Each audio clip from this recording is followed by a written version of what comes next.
ఈరోజు ఒక ముఖ్యమైనటువంటి టాపిక్ అయినటువంటి ఈజ్ సంస్కరణల గురించి నేర్చుకుందాం. ఈజ్ అంటే ఏంటంటే enhanced access and service excellence.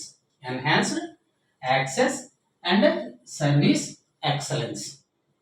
ఏంటి ఈజ్ సంస్కరణలు అంటే పిఎస్బిలు అంటే పబ్లిక్ సెక్టార్ బ్యాంక్స్లో, ప్రభుత్వ రంగ బ్యాంకులలో సంస్కరణలు తీసుకొచ్చి నష్టాల్లో ఉన్నటువంటి ప్రభుత్వ రంగ బ్యాంకులను లాభాల్లోకి తీసుకురావడమే ఈజ్ సంస్కరణల యొక్క ముఖ్య ఉద్దేశం.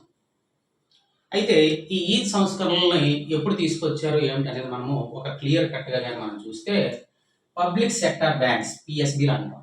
మొట్టమొదట 2016 సంవత్సరంలో పూణేలో జ్ఞాన సంగమం అనేది ఒక ఈవెంట్ నిర్వహించారు. జ్ఞాన సంగమం అక్కడ ప్రధానమంత్రి నరేంద్ర మోడీ గారు పిఎస్బిలో సంస్కరణలు తీసుకురావాలి, పబ్లిక్ సెక్టర్ బ్యాంక్స్లో సంస్కరణలు తీసుకురావాలి అని చెప్పి తెలియజేశారు. ఎందుకంటే పబ్లిక్ సెక్టర్ బ్యాంక్స్ అన్నీ కూడా నష్టాల్లో ఉండడం వల్ల వాటిలో సంస్కరణలు రావాలని చెప్పడం జరిగింది. ఎప్పుడు 2016లో. దీనికి అనుగుణంగా 2017 సంవత్సరంలో పబ్లిక్ సెక్టర్ బ్యాంక్స్ యొక్క హోల్ టైమ్ డైరెక్టర్స్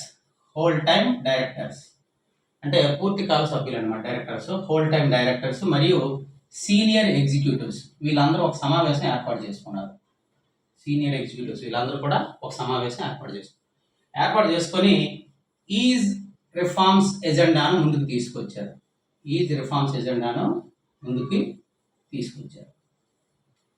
అక్కడ పుట్టిందే ఈజ్ అనమాట. అయితే 2018లో ఏ డెవలప్మెంట్ జరగలేదు. కానీ 2019 నుంచి మాత్రం బ్యాంక్స్ ఈ ఈజ్ రిఫార్మ్స్ని ఒక ప్రముఖమైన అంశంగా తీసుకోవడం జరిగింది.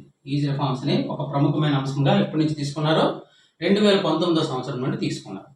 ఈ 2019 సంవత్సరంలో ఈజ్ రిఫార్మ్స్ని ప్రాముఖ్యమైనటువంటి అంశంగా తీసుకునేటప్పుడు అసలు ఈ ఈజ్ రిఫార్మ్స్లో ఏం చేయాలి అంటే, ఒకటి కస్టమర్ ఎక్సలెన్స్, కస్టమర్కి మంచి సేవలు అందించడం, కస్టమర్ సర్వీస్ అంటాం. నెక్స్ట్ డిజిటలైజేషన్, బ్యాంకింగ్ అనేది డిజిటలైజేషన్ జరగాలి. ఈ రెండు ముఖ్యమైన అంశాలుగా బ్యాంక్స్ ఈజ్ రిఫార్మ్స్ని అమలు చేయాలని చెప్పి అనుకున్నాయి. అయితే ఈ ఈజ్ రిఫార్మ్స్ని ఎవరు అమలు చేస్తారంటే, ఈజ్ రిఫార్మ్స్ గవర్నర్డ్ బై అంటే అమలు చేసేది స్టీరింగ్ కమిటీ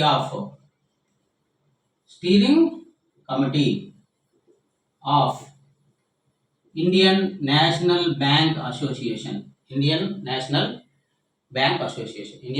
అసోసియేషన్ అనేది ఒక స్టీరింగ్ కమిటీగా ఏర్పడి ఈ ఈజ్ రిఫార్మ్స్ని అమలు చేయడం అనేది జరుగుతుంది.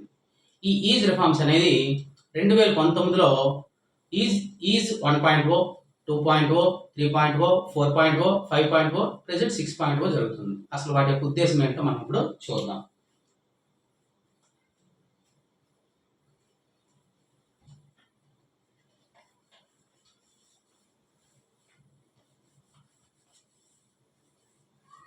ఈజ్ రిఫార్మ్స్ యొక్క ముఖ్య ఉద్దేశం ఏంటో మనం ఇప్పుడు చూద్దాం.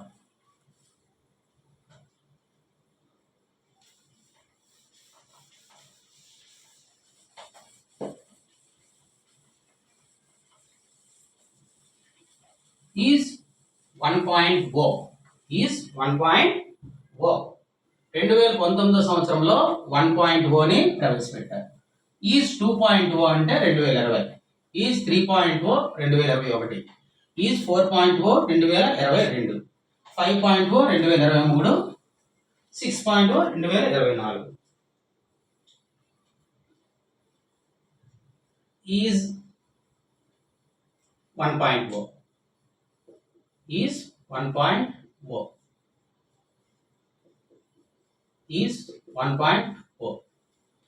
అదేవిధంగా 2.0 ఇది ఫైనాన్షియల్ ఇయర్ 2019, ఇది ఫైనాన్షియల్ ఇయర్ 2020.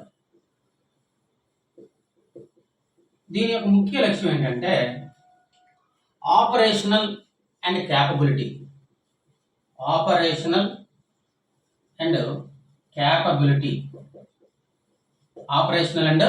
క్యాపబిలిటీ సామర్థ్యం. బ్యాంకుల యొక్క ఆపరేషన్స్ అంటే ఏంటి? బ్యాంకులు ఎక్కువ ఏం చేస్తాయి? డిపాజిట్లు స్వీకరించడం, లోన్లు ఇవ్వడం. వీటి యొక్క సామర్థ్యాన్ని. అదేవిధంగా క్యాపబిలిటీ, బ్యాంక్ యొక్క సామర్థ్యం, అంటే బ్యాంకులు బాగా పనిచేసేటట్టు, కస్టమర్కి దగ్గర అయ్యేటట్టు, వీటిలో ఫౌండేషన్ అంటే పునాది గట్టిగా వేయడానికి ఈ 1.0, 2.0 సంస్కరణలు అనేవి సహాయపడ్డాయి. Is 3.0 is 3.0 financial year 2021. Transformation of PSBs, పిఎస్బిలో పరివర్తన జరిగింది. ట్రాన్స్ఫార్మేషన్ ఆఫ్ పిఎస్బిస్, పిఎస్బిలో పరివర్తన వచ్చింది. ఎప్పుడు? ఫైనాన్షియల్ ఇయర్ 2021లో. అంటే డిజిటలైజేషన్ మార్పు చెందడానికి రెడీగా ఉన్నాయి, డిజిటల్ మార్పుకి రెడీగా ఉన్నాయి. అదేవిధంగా ఈజ్ 3.0 అయిపోయింది కదా. ఈజ్ 4.0 ఇది ఫైనాన్షియల్ ఇయర్ 2022, ఫైనాన్షియల్ ఇయర్ 2022. ఇక్కడ ఏం జరిగిందంటే మొట్టమొదటిసారిగా స్మార్ట్ బ్యాంకింగ్, ఏంటంటే స్మార్ట్ బ్యాంకింగ్ అంటే ఆన్లైన్ బ్యాంకింగ్కి రెడీ అయ్యింది. నెక్స్ట్ టెక్నాలజీని అడాప్ట్ చేసుకున్నారు. అదేవిధంగా డేటా ఆధారంగా అగ్రికల్చర్ ఫైనాన్స్ కూడా ఇచ్చారు.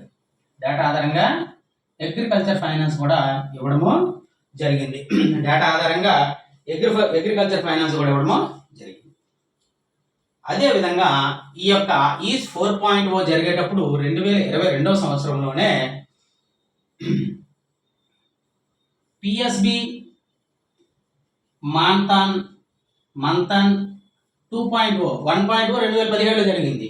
2.0 జరిగి ఇక్కడ ఈజ్ నెక్స్ట్ అనే ప్రోగ్రామ్ని డిజైన్ చేశారు. అంటే ఈజ్లో తరువాత నెక్స్ట్ సంస్కరణలో అని చెప్పి ఈజ్ నెక్స్ట్ అనేటువంటి ప్రోగ్రామ్ డిజైన్ చేయడం జరిగింది. ఇది ఈజ్ నెక్స్ట్ అనేటువంటి ప్రోగ్రామ్. ఈ ఈజ్ నెక్స్ట్ ప్రోగ్రాంలో ఏం చెప్పారంటే రెండు పిల్లర్లు పెట్టడం జరిగింది. 2 పిల్లర్స్ని అనౌన్స్ చేశారు. పిల్లర్ 1 ఈజ్ కామన్ రిఫార్మ్స్, అంటే ఇప్పుడు ఉన్నటువంటి రిఫార్మ్స్ని కంటిన్యూ చేస్తారు. ఈజ్ కామన్ రిఫార్మ్స్ ఎజెండా అంటే ఇప్పుడు ఉన్నటువంటి రిఫార్మ్స్ని కంటిన్యూ చేయడం. రెండవది 3 సంవత్సరాల కాలానికి, 3 ఇయర్స్ కాలానికి బ్యాంక్ స్పెసిఫిక్, అంటే ప్రతి బ్యాంక్ కూడా strategic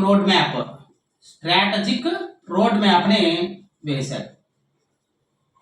3 years bank specific strategic road మ్యాప్ను రూపొందించడం జరిగింది.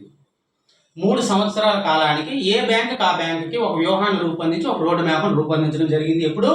ఈజ్ నెక్స్ట్ ప్రోగ్రాము 2022లో జరిగినటువంటి పిఎస్బి మాంతాన్ 2.0లో ఇది అమలు చేయడం జరిగింది. ఈ 2.0 తర్వాత, అదే 2.0 అంటే మాంతాన్ 2.0, ఈజ్ 2.0 కాదు, ఈజ్ 4.0. తర్వాతి ఈజ్ 5.0. ఈజ్ నెక్స్ట్ ప్రోగ్రాంలో భాగంగా మొదటి పిల్లర్ని తీసుకొని ఈజ్ 5.0లో ఏంటేంటి అభివృద్ధి చెందాయి అంటే, ఏమేమి అభివృద్ధి జరిగాయి అంటే క్లౌడ్ అడాప్షన్ అనేది ఒకటి జరిగింది. క్లౌడ్ అడాప్షన్, అకౌంట్ అగ్రిగేటర్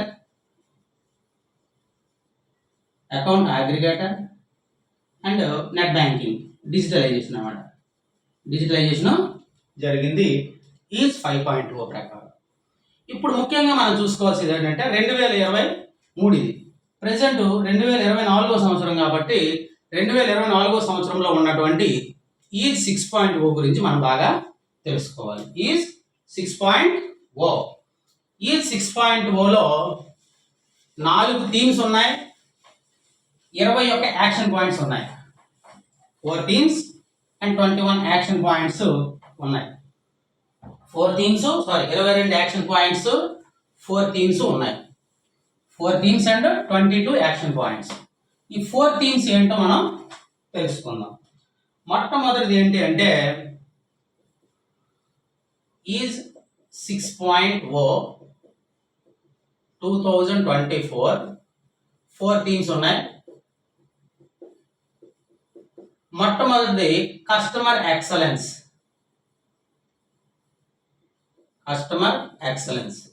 అంటే కస్టమర్కి మంచి సేవలు అందించడం. ఎలా? ఇంటర్నెట్ బ్యాంకింగ్ ద్వారా, హోమ్ డెలివరీ ద్వారా. అంటే కొన్ని సేవలు, బ్యాంక్ సేవలు హోమ్ డెలివరీకి వస్తాయి.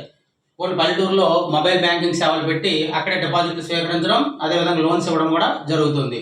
హోమ్ డెలివరీ సేవలు, ఇంటర్నెట్ బ్యాంకింగ్, కాల్ సెంటర్ సేవలు, ఏదైనా మనకి ప్రాబ్లం వస్తే కాల్ సెంటర్లు కూడా మనకి సహాయపడతాయి. రెండోది ఏంటంటే బిజినెస్ డెవలప్మెంట్.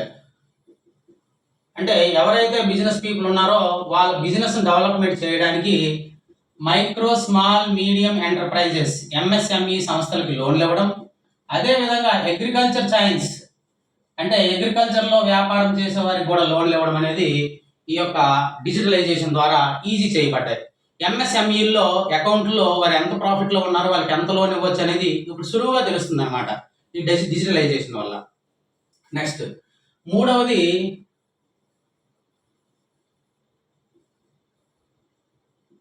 Capability building. అంటే ఏంటంటే risk management and cyber attacks, cyber security. అంటే బ్యాంకుల్లో డిపాజిట్లు చేస్తే డిపాజిట్దారులకి సురక్షితంగా ఉంచడం కోసం సైబర్ అటాక్స్, సైబర్ ఫ్రాడ్స్ నుంచి కాపాడడానికి టెక్నాలజీని, డేటా అనాలిసిస్ని అభివృద్ధి చేయడం. చివరిది ఏంటంటే డెవలపింగ్ HR ఆపరేషన్స్. హ్యూమన్ రిసోర్సెస్ని ఎలా వాళ్ళ నైపుణ్యాలు పెంచాలి అంటే ఉద్యోగస్తులు గుర్తించి వాళ్ళకి ట్రైనింగ్లు ఇవ్వడం, వాళ్ళ కెపాసిటీ బిల్డింగ్ కావాల్సినటువంటి సదుపాయాలన్నింటినీ కల్పించడం, ఈ యొక్క మ్యాన్ పవర్ ప్లానింగ్ చేసుకోవడం, ఎవరు ఏ పని చేయాలి ఏంటి అనేది ప్లానింగ్ చేసుకోవడం, ఇవి ఈ 6.0లో ఉన్నటువంటి సంస్కరణలు. ఈ 6.0 నుంచి మీకు బిట్ రావడానికి అవకాశం ఉంది కాబట్టి ఈ సంస్కరణలన్నీ చక్కగా చదువుకోవాల్సినటువంటి అవసరము ఉంది.